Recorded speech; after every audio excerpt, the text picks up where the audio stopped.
What would you do if you walked into a room glowing with prestige, wearing a wrinkled dress, old shoes, and no one even remembered your name?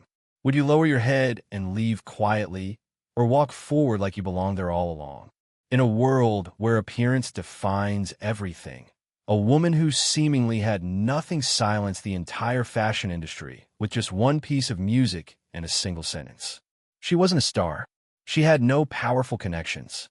But she possessed something everyone else lacked, a dignity that couldn't be borrowed. Today, Toch Story invites you to witness a backstage tale that shook the most luxurious casting event of the year, where true nobility didn't come from diamonds or status, but from the scuffed soles of an old pair of shoes. Are you ready to rethink how you judge others and how you see yourself? Paris, a cold yet sunlit morning. At the very top floor of the Ritz-Carlton, where golden light from baccarat chandeliers danced across every inch of haute couture fabric, the industry's top stars were preparing for the casting of Maison Eternelle, a noble perfume house making its comeback after a decade. These were the faces that graced the covers of Vogue, adored by fashion houses and never seen without an entourage of assistants. No one could have imagined that in just a few minutes, a woman wearing scuffed leather shoes and not a trace of makeup would walk through those doors and leave everyone speechless. Eleanor Hayes, a name never mentioned in any headline. She entered that glittering room like someone who had just stepped off a rural train platform, wearing a wrinkled, oak-colored linen dress, her brown hair loosely falling to her shoulders, her hands bare of any jewelry. An A-list actress leaned in, voice loud enough for the whole room. "This is Maison Eternelle's casting, not a winter relief shelter." People laughed, but she didn't. Eleanor didn't flinch, didn't respond. She didn't shrink away, yet didn't try to push anyone out of the spotlight either. She simply stood there, still, present. Then came the slicing voice of Jacques Bellamy, the famously merciless French director, as the audition room door opened. "Are you mocking me? This is an insult. Get out." Immediately, the entire room froze, waiting for the woman to crumble in shame and walk out in disgrace. But Eleanor simply smiled, softly, and walked toward the lone harp resting in the center of the room, as if it had been waiting all along for her. In a room bathed in crystal light and refined conversation, every name that echoed commanded a calculated reverence. Bianca Moreau, three-time Ken Darling, walked as if she were still on a red carpet. Celeste Dor, muse of the most coveted Italian fashion houses, sipped her espresso with a smile so indifferent it could slice. They weren't there just to audition. They came to affirm their power, to remind the world, "We belong here." And then there was Eleanor, sitting quietly in a corner, like a forgotten brushstroke on a lavish canvas. She didn't initiate small talk, didn't seek favor. She simply closed her eyes, hands resting gently on her lap, as if the entire clamor of the room no longer concerned her. Camille Laurent, Eleanor's manager, drew glances, some pitying, most dismissive. Once the force behind Vanessa Devereaux, a towering fashion icon, Camille's name had become a cautionary tale after Vanessa abruptly retired at the peak of her fame. Since then, the press labeled Camille the abandoned woman, and her career spiraled. Now, a saccharine voice cut through the chatter. Brooke Renard, actress model of rival firm Starlight Agency, stepped forward, her smile wrapped in velvet but edged like steel. "Camille, bringing your waitress to an audition? Bold, still not ready to retire." Laughter fluttered across the room, not loud, but laced with venom. Insults here didn't need to shout. In high society, cruelty always wore a cloak of civility. Camille only smiled. Eleanor passed the first round on merit. "I believe she has every right to be here." Brooke gave Eleanor a slow glance, like spotting a stain on the heel of her Louboutins. "Merit or luck? Either way, if you're looking for work, I could use someone to pour morning tea." Eleanor opened her eyes, not angry, not rattled, just cold. Still, like a quiet lake that no longer bothered to reflect anything back. But Camille had warned her in advance. They will poke and provoke, but don't let them drag you into their game. Stay silent and show them another way. In a room where all eyes were trained on couture gowns, limited edition bags, and curated smiles that set social media ablaze, Eleanor chose to remain still, letting them believe she was fragile. Because sometimes the quietest one in the room is the only one who never needed to raise her voice to be heard. The casting began. First to enter was Mireille Rousseau, a shining name once nominated for a César Award, widely considered the strongest contender for Maison Eternelle's campaign. Her Dior couture gown swept the floor, her hair in a flawless chignon, each step like the earth itself lifted to honor her presence. The door closed behind her, and instantly, the entire room outside fell silent, as if everyone was straining to hear how the famously ruthless director, Jacques Bellamy, would react. Less than 2 minutes later, the door flung open. Mireille stepped out, pale, unsteady. She said nothing. No explanation. Her manager rushed to her side, but was met only with a despairing shake of the head. Then came the whispers. No way. Her. She got cut. Jacques isn't holding back this year. Next was Anika Lemoyne, daughter of an oil tycoon and the face of Balmain's latest campaign. As she walked in, it felt like imaginary flashes followed her every move. But 3 minutes later, the same quiet ending. A forced smile, clouded eyes, and so it continued, one after another. The goddesses of magazine covers. The ladies were introduced at Vogue soirees. Each stepped in, and each walked out like soldiers stripped of armor in a war they never understood. Behind that door, Jacques' voice echoed, not loud, but sharp enough to slice through illusion. I don't need shadows. I need soul. You think a designer dress convinces me you understand nobility? Beautiful but empty, like a crystal vase with nothing inside. His words held no mercy, and the room began to realize this campaign wasn't searching for beauty. It was searching for depth. Now, it was Brooke Renard, contestant number 14, who rose. Her emerald green haute couture gown hugged every curve. She turned, smiling at Eleanor like a farewell wave. Guess it's time I clean up the stage. She entered with the confidence of someone who believed all of Paris awaited her. Every move refined from years of elite training, the tilt of the chin, the lift of the hand, the perfect half-smile, everything precise, everything polished. Jacques watched her, his gaze less severe. No yelling, no table slamming, just a calm question. Show me what makes you think you understand nobility. Brooke chose the harp, the most exquisite prop in the room, and began to play. Beautiful, delicate, perfect. Heads nodded in silent approval. But when the melody ended, Jacques said nothing. He simply tilted his head. Lovely, but I felt nothing. And as she stepped out, not immediately rejected, but with his eyes no longer curious, it was clear he was still waiting for something that hadn't arrived. While the room exhaled in relief, that at least someone from their world hadn't been dismissed, Eleanor, number 15, simply closed her eyes. Not out of fear, but because she was listening to something deep within herself. No one yet knew. The woman in the wrinkled dress hadn't come here to gamble. She had come to remind them all. True nobility doesn't shine on medals. It stands quietly, even when a whole room tries to make it fall. Number 15, you're up. The assistant's voice rang out a second time, but the room remained still. Eleanor didn't move. Camille glanced at her. No urging, no pressure. Because both of them understood. For those who've been broken before, calmness in the storm isn't a virtue, it's survival. Eleanor slowly opened her eyes and nodded. I'm ready.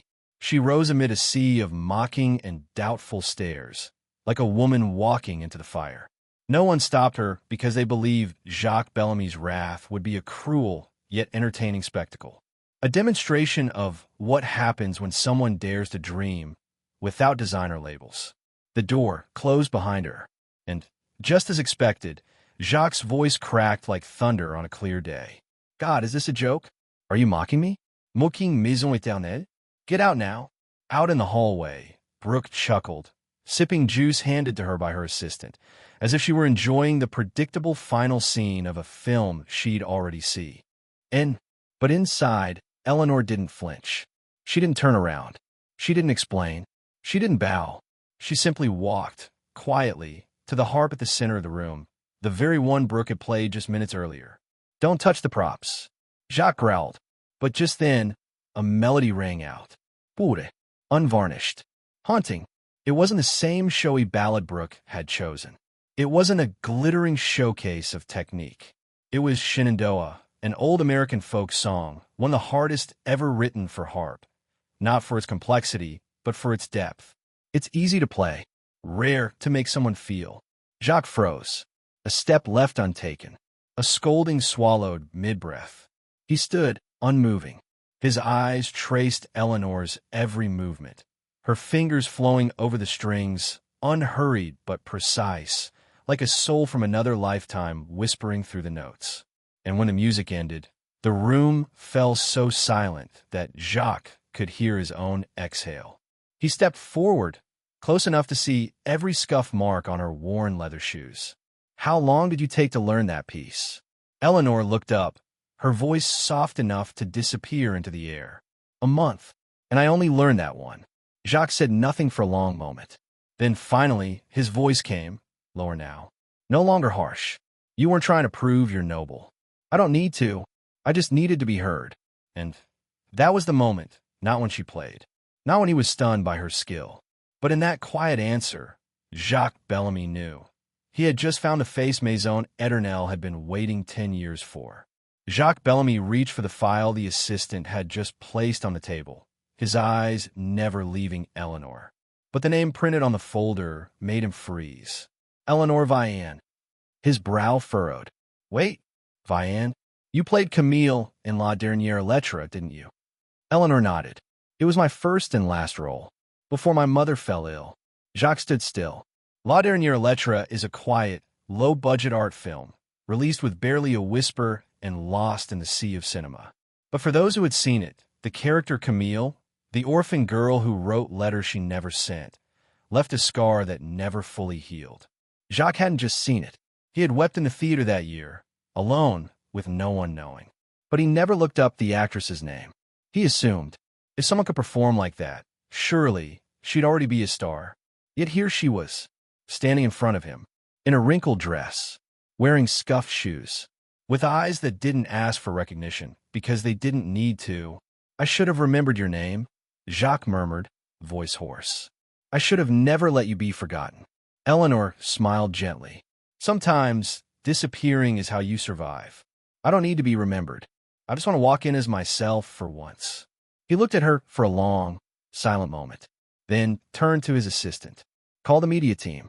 Eleanor Vian is the face of this campaign. And tell them this isn't a PR decision.